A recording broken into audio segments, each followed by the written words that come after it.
Thế này thôi hả bà? Ừ.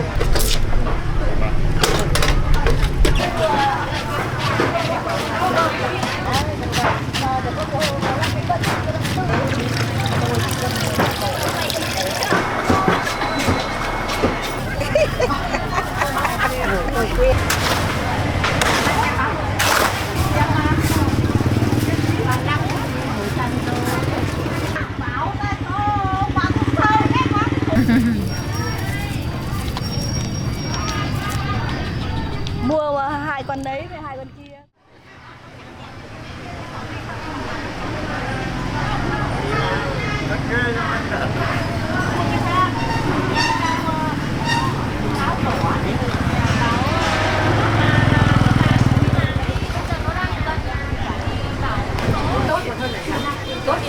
Rồi, tôi bảo em cứ chốt, còn đây em ở đây thì em đi lại với nhà anh chị, còn em là mấy chục năm rồi bắt phải ở đây. 7 năm rồi. Hai cái tao đỏ không cần mỗi ngày là đoan 4 quả. Nó đỏ nhà tôi kinh đấy. Rất nhiều loại luôn. Đây còn ngọc đây.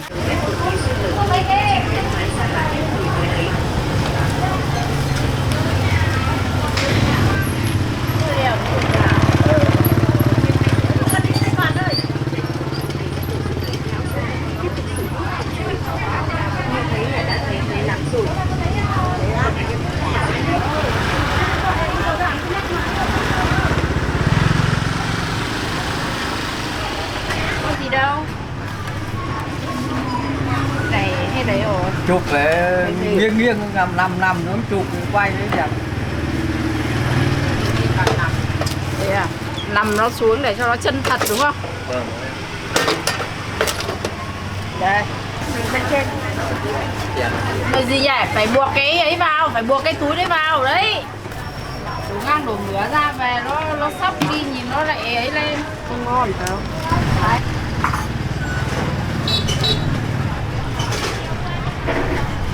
Bà của bà lâu rồi. Bà đang nấu ngô chứ biết cái gì. Bà nấu ngô à? Vâng. Nấu ngô làm gì?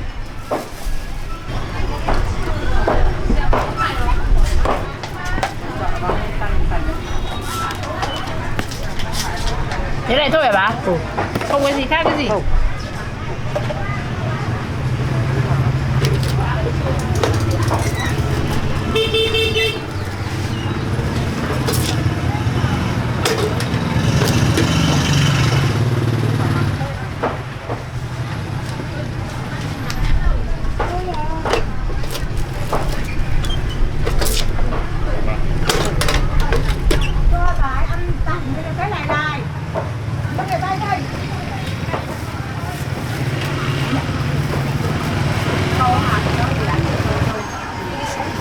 Đây này, lấy vàng cái quả này cho ta. Mình ấm bao nhiêu lắm mà. 5.000 bao cả. Mình này còn 5.000. Chả thế, mình có tiền lẻ nữa cho nên cái ấy rồi đấy. Ăn gì không? Đóng bao nhiêu lắm mà người bạc đi cô thế này. Nó vừa thì nó con lọc làm sao. Đâu, công nhận là trên này. Thế. Ngon lắm. Thôi ăn đi, các cháu xuống ăn đi. Đang quay đây này.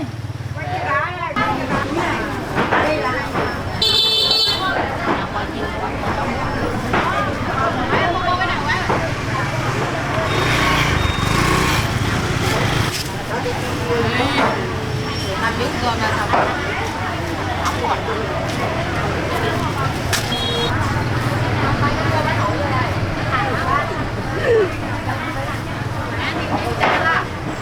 Tốt lốt này. Miếng rất là to. Bà đường nhà mình bán như nào đấy ạ?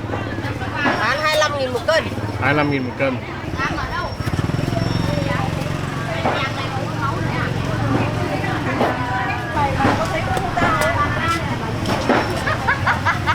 Sao đi để làm buồn rồi giờ thấy lúc nào ở đâu giờ. Lúc lấy tặng là nếu mà ơi quẩy cái kia cái đã buồn nữa.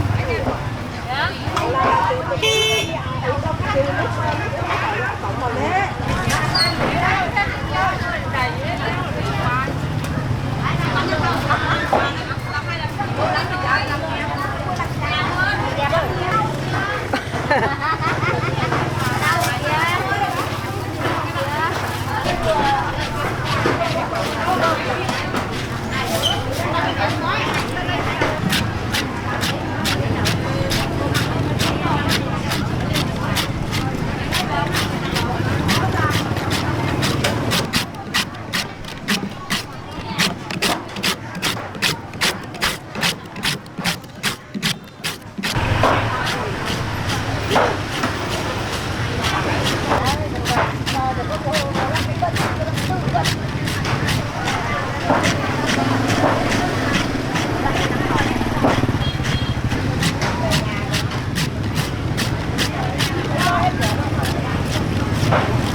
nào cái rồi cái cá chép vừa rẻ quá rồi.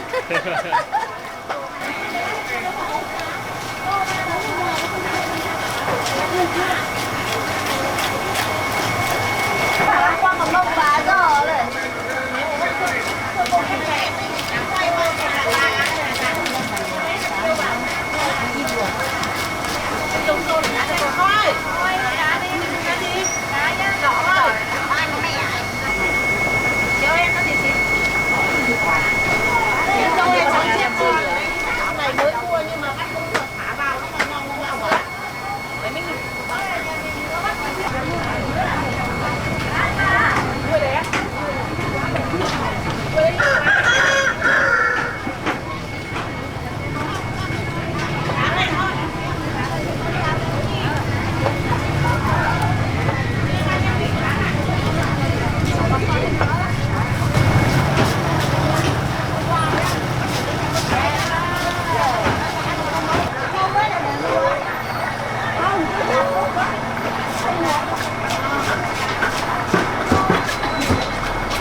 Cái này mấy chị? 10.000 ba. Cái 4 này chị có bán không? Anh đi bà đi qua quả 4 bán em mới vừa 10. 10.300 thôi.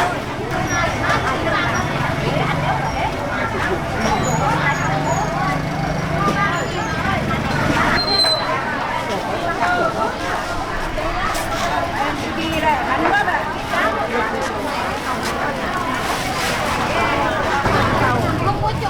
Gói gì á? Nên một cái ăn quá mà ra.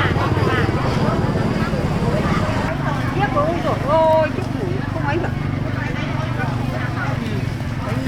Cái đứa cháu gái nhà bà nó cũng học ở cái nghề báo chí nhưng mà nó cứ đi quay. Sao lại ngồi mãi cái xó này? Nào đi ra. Ui dồi lại phải ra được. Rồi ông lại ra buộc. Mang lên quá nhìn nó cũng phát ra.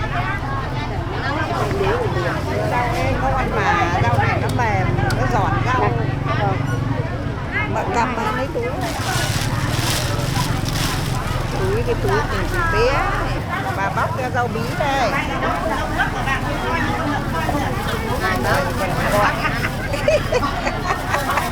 Tôi quen. Quay mướp của bà cho con thì ác rồi.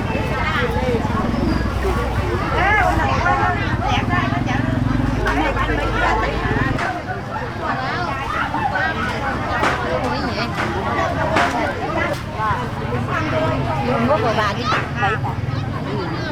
Nước của bà nước thơm nước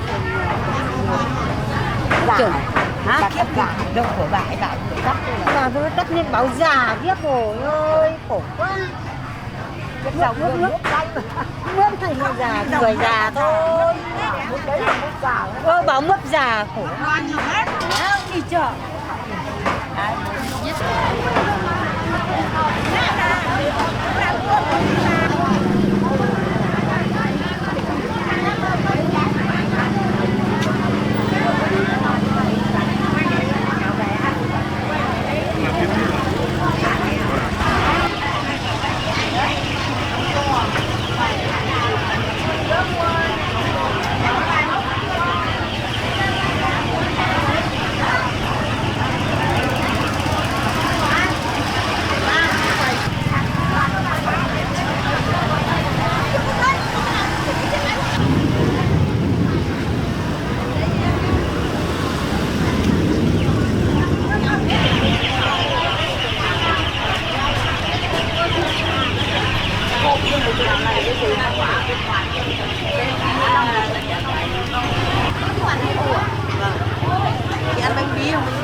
Ada bà.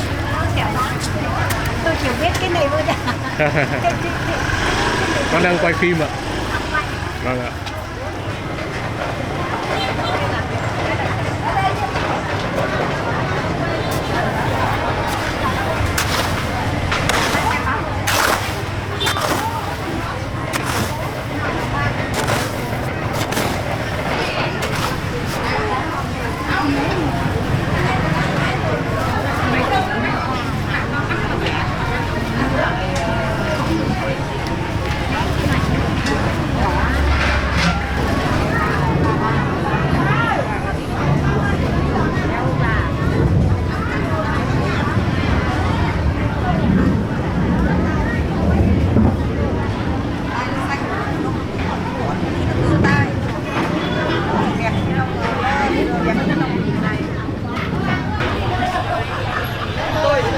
Tôi chúng ta không bán được mày cứ quay.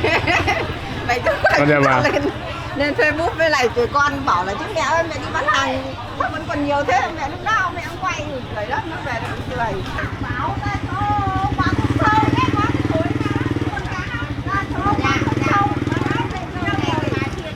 mà em đi ngắt cái đó em đi nha ta có mang thâu và ai là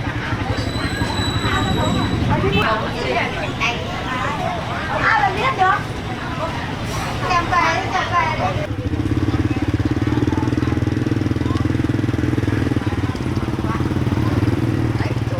các bà bán đấy, các bà làm ra lại bán. Cái thằng nhỏ này là bà bán 50.000 này, 50.000 ạ. bà bán 500.000 cá, cái bà giao là 50.000. Dạ vâng. 50.000 chiếc. Đang xem đi quay.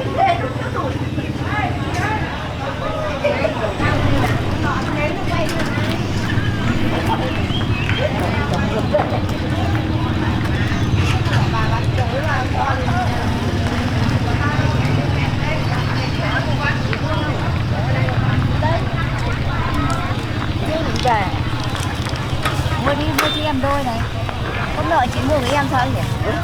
Thế hôm nay bác đi 3 con này đấy, ba con này 2 đà. Đúng rồi, nóng thế. Tất cả 3 con này không? 2 con sợ nhất này phải bao tiền? Bắt 2 con hả? 2 con 700. Có bắt 3 con không?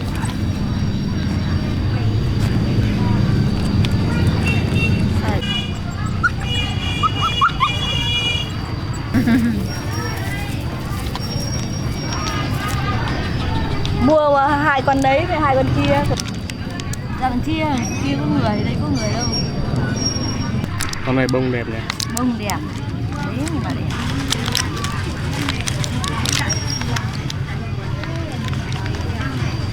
Em đi làm ở trên cánh đồng ấy, quay lên phim được chứ đi.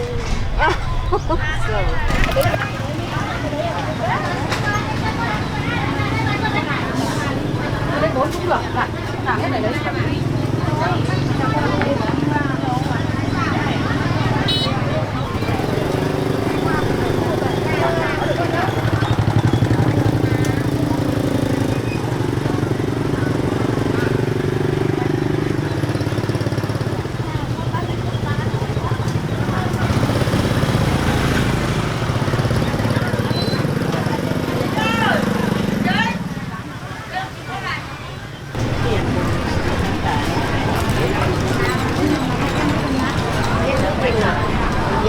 Nói chung là cũng có nhưng không nhiều. Đấu chưa nữa.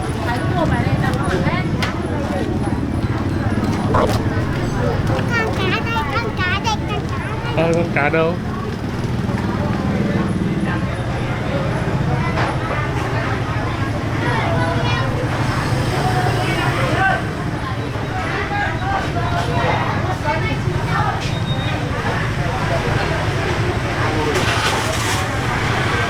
Không ấy đâu mà cái tờ này không có bao giờ nhục.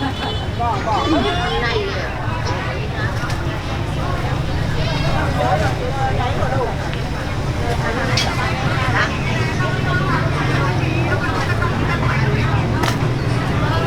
Bỏ.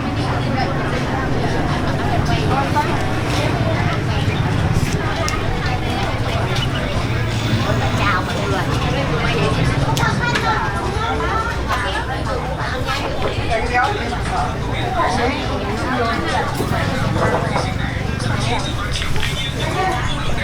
nhanh lên.